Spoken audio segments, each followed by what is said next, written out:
Binary trading এ সফল হতে পারবেন না যদি প্রথম থেকে এই জিনিসগুলো আপনার মাথায় না থাকে। ভাই খুবই গুরুত্বপূর্ণ একটা ভিডিও, পুরোটা দেখবেন। আসসালামু আলাইকুম রহমতুল্লাহ, কেমন আছেন সবাই? শুরু করতেছি ইউটিউবের ছোট্ট একটা ভিডিও। 1 নম্বরে আসি, বোনাস কোড ইউজ করবেন না, প্রোমো কোড, যেটা প্রত্যেকটা গ্রুপে প্রত্যেক মাসে দেখবেন 70, 80, 90% আসে। সুখবর সুখবর সুখবর বলে আপনাদের বলবে প্রত্যেক গ্রুপের, জলদি জলদি নেন, শেষ হয়ে যাবে। আচ্ছা, ওইটা নেবেন না। নতুন অবস্থায় কি জন্য নেবেন না লিখে রাখেন। এই প্রবলেমগুলো আপনারা কিন্তু ফেস করতে হবে নতুন অবস্থায়।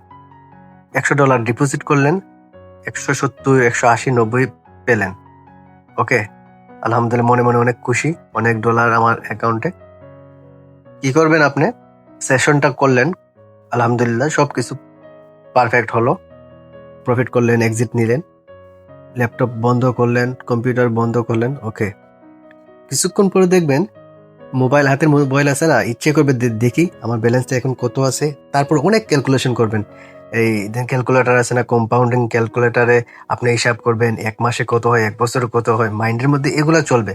তো কিছুক্ষণ পরে দেখবেন আপনি চার্ট খুলবেন মোবাইলে, খোলার পরে সাথে সাথে দেখবেন ক্যান্ডেল গুলা লাফাইতেছে।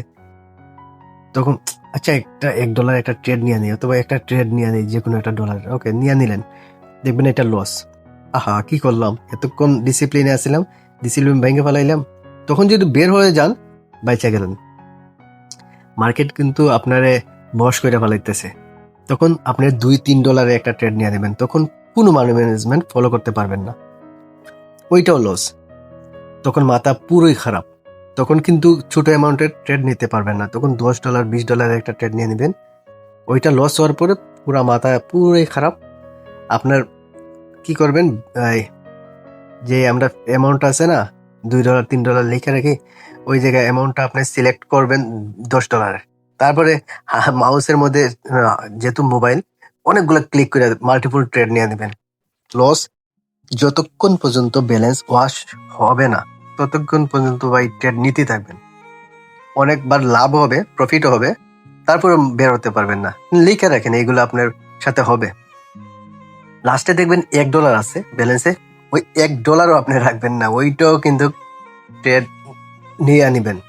ওইটাও একটা ট্রেড নিয়ে লস কইরা জিরো যতক্ষণ পর্যন্ত হবে না ততক্ষণ পর্যন্ত আপনার শান্তি লাগবে না।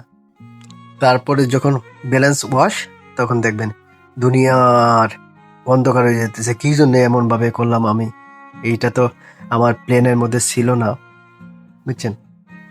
তারপরে খাতায় লিখবেন ভাই, যদি খাতায় লিখবেন এই প্রবলেমগুলো ছিল, এই সেশনে এই প্রবলেম হয়েছে, এই ডিপোজিটে, নেক্সট ডিপোজিটে আমি আর করবো না। আচ্ছা, যাই হোক, আর দ্বিতীয় হইতেছে ভাই ইমোশনাল মানি। আমার বন্ধুর টাকা, আমার স্যালারির টাকা অমুকরে দেওয়ার কথা ছিল, বাসায় দেওয়ার কথা ছিল, একজনে আমার কাছে কিছু টাকা পাইতো, ওরে না দিয়া এগুলার টাকা ডিপোজিট করবেন। মাথার মধ্যে একটা প্রেশার থাকবে ভাই, জলদি জলদি প্রফিট করে ওর টাকা ওরে রিটার্ন দিতে হবে, বুঝছেন? আর যেহেতু এটা বোনাসের টাকা, এইটা ডিপোজিটও করতে পারবেন না, তাই ইমোশনাল টাকা ডিপোজিট করবেন না।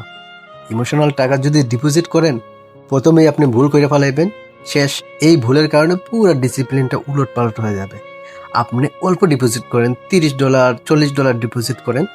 আপনি মানি ম্যানেজমেন্ট এইভাবে করেন, 1-1-1 অথবা 1-2-1-2, একবারে অল্প অল্প ফিক্সড।